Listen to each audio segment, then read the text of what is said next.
It's Movie Time. It's produced by John DeSando. Listen to shows and read reviews online at wcbe.org. I'm John DeSando, And I'm KG Klein. and this is It's Movie Time. And it is time for a rom-com. I'm feeling it. Well, and you'd be hard pressed to do any better than this one. I like this film a lot. Okay. This of course, is Jennifer Lawrence's new film, No Hard Feelings, which is a great summer movie. I'm really impressed with this film.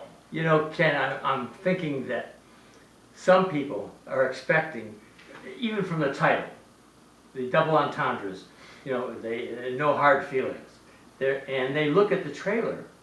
It looks like one hell of an 80s raunchy film, comedy.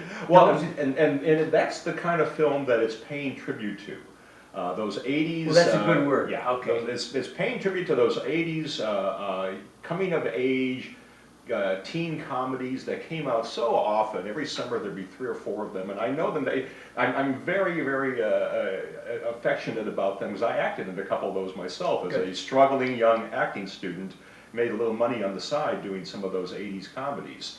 But this film is so much above that in so many ways. Not that there's anything wrong with those movies. I mean, Porky's and Fast Times at Ridgemont High, No. and of course Risky Business launched Tom Cruise's career. I mean, there's nothing wrong with a completely nude Jennifer Lawrence.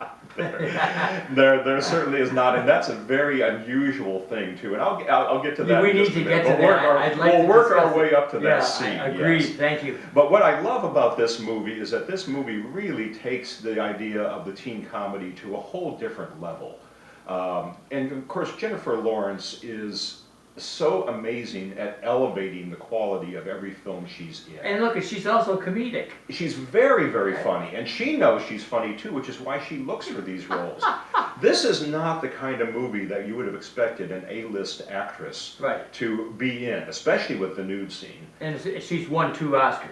She's already won 2 Oscars, and I think she chose this film because she's an executive producer on this film. Yes. I think she picked this just for the fun of doing this kind of film and showing off to the audiences the kind of comedy work that she is capable of. Yes. Because we all remember her, of course, originally from The Hunger Games, Yes. and she took the character of Katniss and raised it up so high. It was her ability to create a complicated personality rose above even what the source material of the books was.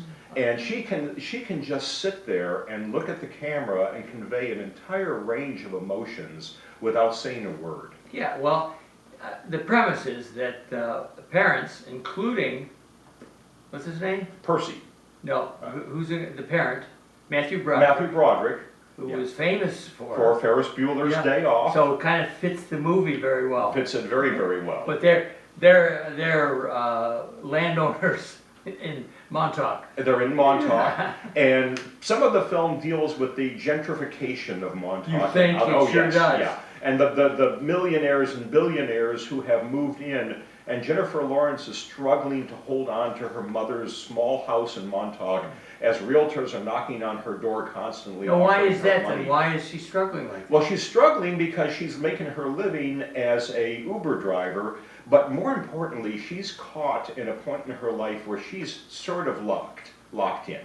Her character is 32 years old, and she has goals. She had dreams. She had goals for her life, but she never really achieved them. She let her bitterness towards her father and her bitterness towards the rich people of Montauk kind of hold her in place and focus her on just holding on to mom's house.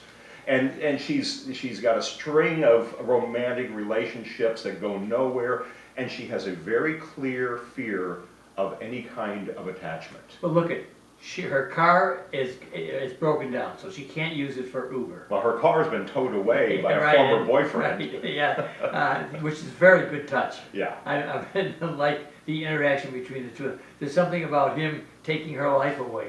Her losing is very visual with that car. Her car is more important to her than any of her boyfriends. And ever look are. at, one of the things that's very nice about this film, it's not just all sex comedy. No, not at all. There is the incursion of rich people in Montauk which forces her property taxes up. And, you know, how And many that's being people leveraged face this? against her too, Wow. yes. Yes, and I yes. think they do a very good job with it, because she's a good lady. Yeah, And we want her to stay in Montauk, but we feel the pressure of her paying her property taxes very well, as you would point out, represented by that dork realtor who Yeah, comes in, yeah. and who knocks on her door and wants to buy her property, Wants to buy it. and knows darn well she I'll she tell you, can't pay the taxes. as anyone who lives in Clintonville knows, you're going to get those texts 3 or 4 times a day. Oh, boy. Hey, you've got a house in Clintonville, Yes. I'd be really interested in talking to you. But let's talk a little bit now about the boy character, Percy. All right. Percy. But So- hold on, we yeah, got go to ahead. tell our audience that the parents have engaged her to romantically incline him so that he can be prepared at 19 to go to Princeton. And I guess that's just one of the things you need to do, Yeah. is make sure you've had your experiences. Percy's a really interesting character, and he's quite different from the characters that you would normally see in those 80s comedies. Yes. He's a very introverted, very shy character. He spends his times at the dog shelter, taking care of shelter dogs. But he is not ready for the real world as far as his parents Much are less concerned. that beautiful woman. And so Wow. they hire her with the promise of giving her a 2009 Buick to basically bring him out of his shell, and it's implied to begin a romantic relationship with him, which he may or may not be prepared for. He's an interesting character, though. He is and this is something that the film does that really impressed me, is the film deals with the difference between generations. Jennifer Lawrence is from let's say the X generation, Generation X, and he is clearly a Generation Y. So she's much more extroverted, she's much more basically full of herself, and he is more comfortable playing video games, on his phone, texting, living a life like Complete this. introvert. And the film does this great job of showing this difference. Now, you and I are both baby boomers, so we take that Generation X to another level entirely. You know, we grew up again with Porky's and Fast Times at Ridgemont Yeah, High, so yeah. we know this kind of what she feels. But she can't even break through to him on the first couple of times that she meets him. He maces her when she tries to make a pass at him. As interesting as this is an individual film itself, it still follows the formula of the rom-com. So I wouldn't be disclosing anything to our audience to say that eventually they come close. Eventually, they do come Because close. it's required. Well, and it's interesting watching the change in dynamics. It's much better than in those 80s films. Yes. Because at first she has all the power. She's in control, and he's basically just fighting her off. But then gradually, as he becomes attracted to her, and then he becomes fixated on her, that power dynamic changes. And then once he figures out what's going on, now he takes control because he can leverage his parents with the knowledge of what they were trying to do. And you know, once again, come on, in many of our comedies, you always have the device of his overhearing. Yes, which is You not know, as done as well in I always this as I hate when would that have liked. happens. Yeah, that's probably the weakest moment, is how it's revealed to him what the parents were doing. Right, you know, come on, just do it. But there is a scene in this movie that I do want to talk about, because I think it's one of the best scenes in a film I've seen this year. And that's the scene when they're at the restaurant. And she asks him, she knows he can play the piano, and there's a piano in the restaurant, the piano player has just gotten up and walked out. And she says, go play the piano. And he's like, well, I can't do that, we're in a restaurant, we're in public, I could never do that. She says, no, I want you right now, go sit there and play the piano. And he does. But he plays the song, the Hall & Oates song, Man-Eater. and he plays it as a romantic, He slow does. song. Barely know it. And the moment about that makes this film so amazing is Jennifer Lawrence is sitting in her chair alone, and the camera is on her.